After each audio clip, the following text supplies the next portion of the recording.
मुर्दाबाद मुर्दाबाद मुर्दाबाद। योगी तेरी चलना नहीं चलेगा, नहीं चलेगा, नहीं चलेगा, चलना नहीं चलेगा।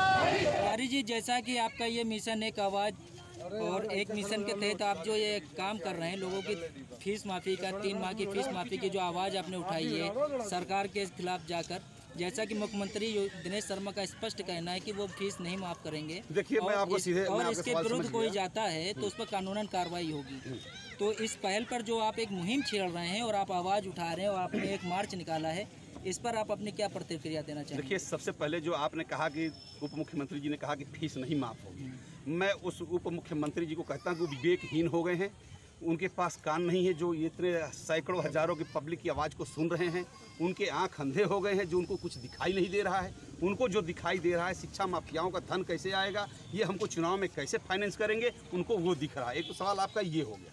दूसरा सवाल आपका जो है कि आप इतने लोगों की आवाज़ उठाए हैं। मैं उस जगह से बिलोंग करता हूँ, उस जगह से उठा हुआ हूँ जो मैं इतने लोगों की पीड़ा को देख रहा हूँ। लॉकडाउन के दौरान हमने सरकार के सारे गाइडलाइन को पालन किया। अपनी रोजी रोजगार सब कुछ मैंने बंद किया। मेरी आर्थिक स्थिति की वजह से मेरी कमर टूट गई।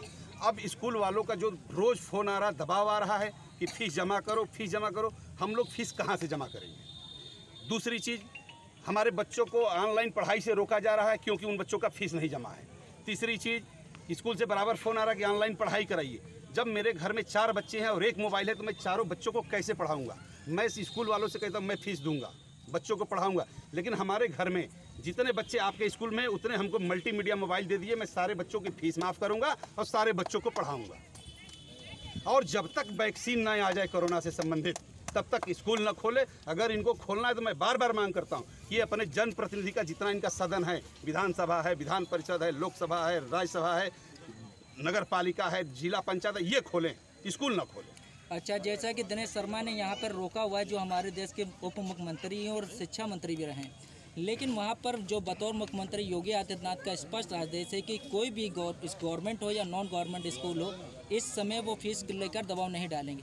तो इस पर आप क्या कहना चाहेंगे? दोनों ही सत्ता में रहते हुए 2 तरह के व्यक्ति हैं, एक मुख्यमंत्री एक उप मुख्यमंत्री, इन दोनों के वक्तव्यों को कैसे लेते हैं? उत्तर प्रदेश में हमारे नज़र में 4 मुख्यमंत्री हैं।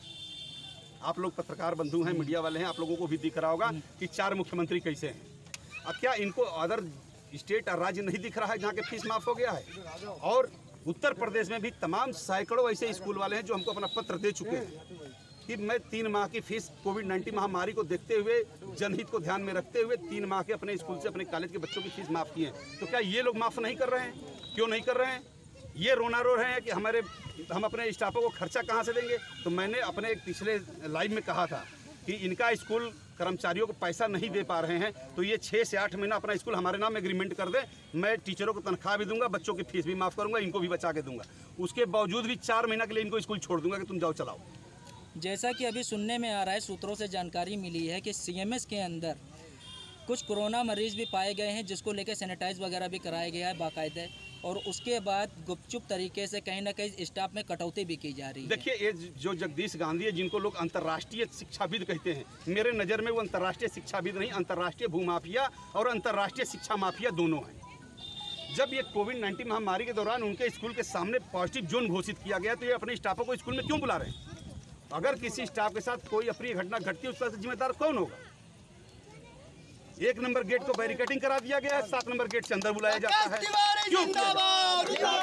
अगर ये समय रहते नहीं संभले, अगर ये समय रहते नहीं संभले तो मैं इनके खिलाफ एक बहुत बड़ा मोर्चा खोलूंगा और इनकी एक एक जड़ हमको पता है, हमसे इनकी कोई एक जड़ छुपी नहीं है। और यही नहीं, तमाम ऐसे स्कूल वाले हैं, जैसे आपके बगल में विश्वनाथ एकेडमी है, स्प्रिंगडेल है, लखनऊ पब्लिक है, नेशनल पब्लिक है, स्टेला मैरी है, ऐसे तमाम लखनऊ के सैकड़ों स्कूल है। अब मेरी लड़ाई सिर्फ लखनऊ की नहीं है, मेरी लड़ाई पूरे उत्तर प्रदेश की है। मैं अभी अपने हमारे बीच में, देखिए, मैं इसमें कोई राजनीति नहीं कर रहा हूँ, न मैं इसमें कोई अपना धंधा कर रहा हूँ। अभी हमारे बीच में एक महिला साथी आई थी, उन्होंने कहा कि आप योगी जी के खिलाफ नारा लगा रहे हैं। हमने कहा हाँ बिल्कुल लगा रहे हैं, इसलिए कोई मेरी बात नहीं सुने, वो जनता के सेवक नहीं हो सकते हैं, वो जनता को दुख दे रहे हैं।